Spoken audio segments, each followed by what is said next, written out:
Hello friends, आज हम आप लोगों को एसटी क्लासेस पर स्वागत करते हैं। आज हम मौर्य साम्राज्य के ऊपर 40 से 42 महत्वपूर्ण ऑब्जेक्टिव क्वेश्चन को लेकर आए हैं। तो जो हमारे चैनल को सब्सक्राइब नहीं किए हैं वो सब्सक्राइब कर लें, शेयर कर दीजिएगा और सेशन अच्छा लगे तो लाइक भी कर दीजिएगा फ्रेंड्स। कमेंट भी करके बताइएगा कि आपको वीडियो कैसा लगा। तो चलिए हम स्टार्ट करते हैं। तो पहला क्वेश्चन है कि बृहद स्तर पर केंद्रित प्रथम भारतीय साम्राज्य स्थापित किया गया था। तो कौन स्थापित किए थे? तो चंद्रगुप्त मौर्य द्वारा किया गया था। कौन साम्राज्य था फ्रेंड्स? तो मौर्य साम्राज्य था। कौन साम्राज्य? मौर्य साम्राज्य को स्थापित किए थे, चंद्रगुप्त मौर्य द्वारा किया गया था। 2 नंबर, चाणक्य का एक अन्य नाम क्या था? तो चाणक्य को हम विष्णुगुप्त भी कहते हैं और इन्हीं को हम कौटिल्य के नाम से भी जानते हैं फ्रेंड्स।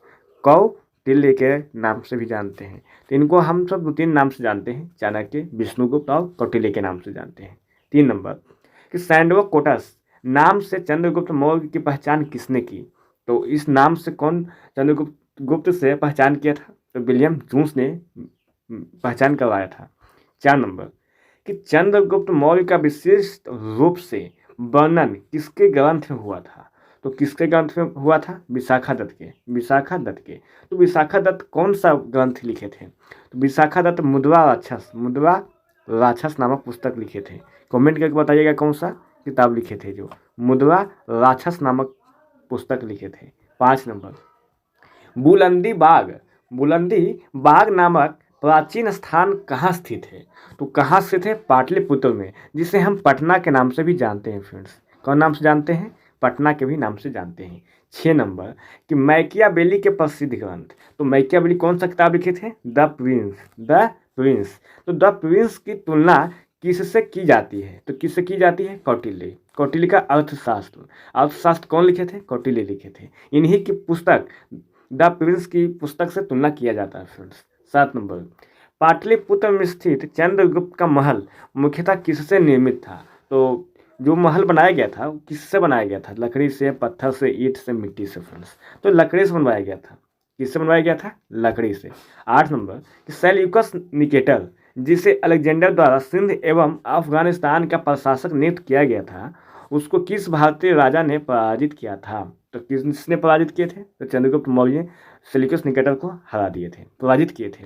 9 नंबर कि कुम्भलाल नामक स्थल से किस प्राचीन नगर के अवशेष प्राप्त हुए हैं? तो कौन सा नगर प्राचीन नगर प्राप्त हुए हैं? तो पाटलिपुत्र नगर।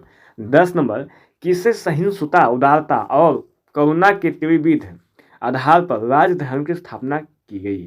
तो कौन किया था? सम्राट अशोक ने किया था, सहिष्णुता, उदारता और करुणा के त्रिविध आधार पर। 11 नंबर, सैंडोकोटस चंद्रगुप्त मौर्य और सिकंदर महान की भेंट का उल्लेख किसने किया है? तो कौन किया था? जस्टिन ने किया उल्लेख, जस्टिन ने किया था।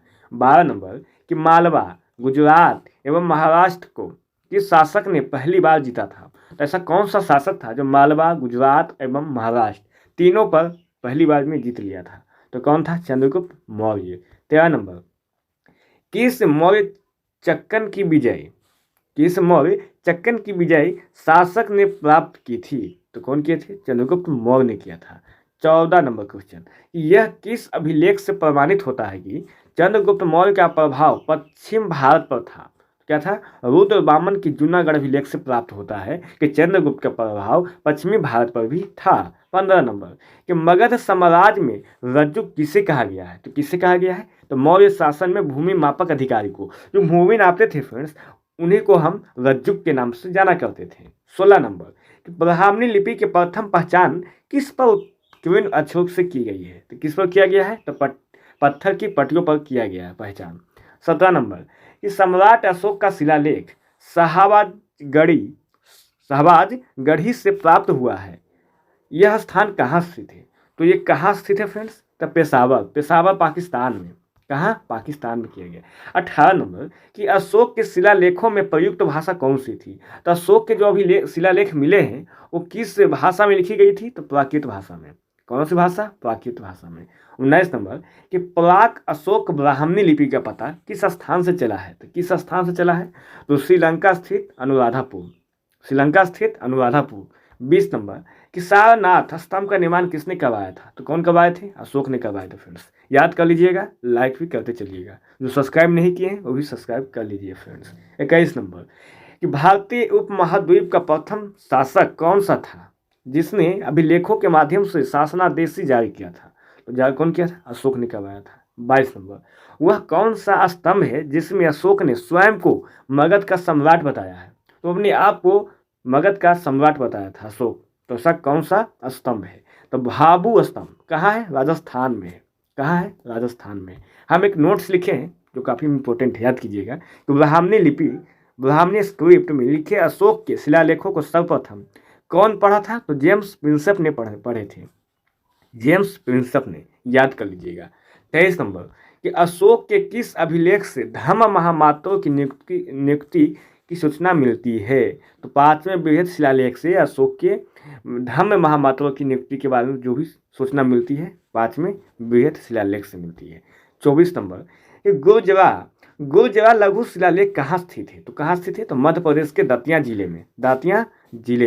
दातियाबाड़ा जिला भी कहा जाता है। 25 नंबर मौर्य काल में भूमिकर जो कि राज्य की आय का मुख्य स्रोत था, किस अधिकारी द्वारा एकत्रित किया जाता था? तो कौन सा अधिकारी द्वारा जमा किया जाता था? तो सीता अध्यक्ष द्वारा। 26 नंबर मध्य प्रदेश स्थित सांची के स्तूप का निर्माण किस मौर्य शासक ने करवाया था? तो कौन करवाया था? अशोक ने करवाया था। 27 नंबर कि उत्तराखंड में सम्राट अशोक के शिलालेखों की एक प्रति किस स्थान से प्राप्त हुई है? तो किससे हुई है? कालसी। कौन सा स्थान? कालसी स्थान से हुआ था। 28 नंबर कि प्रसिद्ध यूनानी राजदूत मेगास्थनीज भारत में किसके दरबार में आया था? तो किसके दरबार में आए थे? तो चंद्रगुप्त मौर्य के दरबार में आए थे फ्रेंड्स। 29 नंबर कि गुप्तचर व्यवस्था का प्रथम विस्तृत वर्णन किस ग्रंथ में किया गया है? तो किस ग्रंथ में किया गया है? तो अर्थशास्त्र नामक ग्रंथ में किया गया है, जो लिखे थे चंद्रगुप्त मौर्य ने, सॉरी फ्रेंड्स, ये कौटिल्य लिखे थे। कौन लिखे थे? कौटिल्य के द्वारा लिखा गया, जिसे हम विष्णुगुप्त के नाम से भी जाना जाता है। 30 नंबर कि मौर्य काल की किस पुस्तक में जहाज निर्माण और नाविक गतिविधियों का वर्णन है? तो कौन है? इंडिका पुस्तक। इंडिका का लेखक कौन है? मेगास्थनीज के द्वारा लिखा गया था फ्रेंड्स। 31 नंबर कि चंद्रगुप्त मौर्य अपने अंतिम समय किस धर्म का अनुयायी हो गया था? मानी कि चंद्रगुप्त मौर्य अंतिम में कौन सा धर्म का पालन किए थे? तो जैन धर्म का पालन किया था। 31 नंबर 32 में बताइएगा कि कौन सा स्थान मौर्य काल में शिक्षा का सर्वाधिक प्रसिद्ध केंद्र था? तो तक्षशिला विश्वविद्यालय, जो काफी प्रसिद्ध था।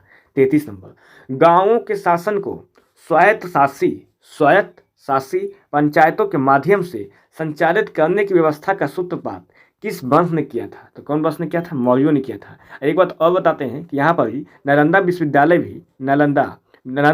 विश्वविद्यालय भी काफ़ी फेमस था फ्रेंड्स उस समय। 34 नंबर अशोक का समकालीन तुर्मय कहाँ का राजा था? अशोक का समकालीन तुर्मय कहाँ का राजा था? तो कहाँ का था? मिस्र का। 35 नंबर कि भाग एवं बलि किसके प्रमुख स्रोत थे? तो किसके प्रमुख स्रोत थे? तो राजस्व के स्रोत थे।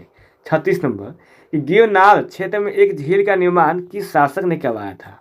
तो किस शासक ने करवाया था? तो चंद्रगुप्त मौर्य करवाए थे। किसका? तो गिरनार क्षेत्र का। 37 नंबर कि अशोक का समकालीन मिस्र का राजा कौन था? तो अशोक के समय मिस्र का राजा कौन था? अलेक्जेंडर। 38 नंबर बताइएगा कि मौर्यों की जल संसाधन व्यवस्था की जानकारी किस अभिलेख से प्राप्त होती है? तो किस अभिलेख से प्राप्त होती है? तो उद्वा दमन का गिरनार अभिलेख से। 39 नंबर कि सेल्यूकस निकेटर जिससे चंद्रगुप्त ने अफगानिस्तान प्राप्त किया था, वह कहाँ का शासक था? तो कहाँ का शासक था? तो सीरिया और बेबीलोन का शासक था। 40 नंबर कि अशोक ने अपने पिता बिंदुसार के शासनकाल में किस क्षेत्र में विद्रोह का दमन किया था? तो तक्षशिला। 41 नंबर कि खारोष्ठी लिपि की उत्पत्ति किससे हुई थी? तो किससे हुई थी? आरमाइक भाषा से। याद कर लीजिएगा फ्रेंड्स। 42 नंबर कौटिल्य किसके प्रधानमंत्री थे? तो किसके थे? तो चंद्रगुप्त मौर्य के थे। फ्रेंड्स, आपको सेशन अच्छा लगा होगा तो लाइक सब्सक्राइब एंड शेयर कर दीजिएगा और कमेंट करके बताइएगा कि फ्रेंड्स ये आपको वीडियो कैसा लगा। धन्यवाद फ्रेंड्स। यहाँ पर कह रहे हैं कि नहीं होगा नालंदा विश्वविद्यालय, तक्षशिला ही था।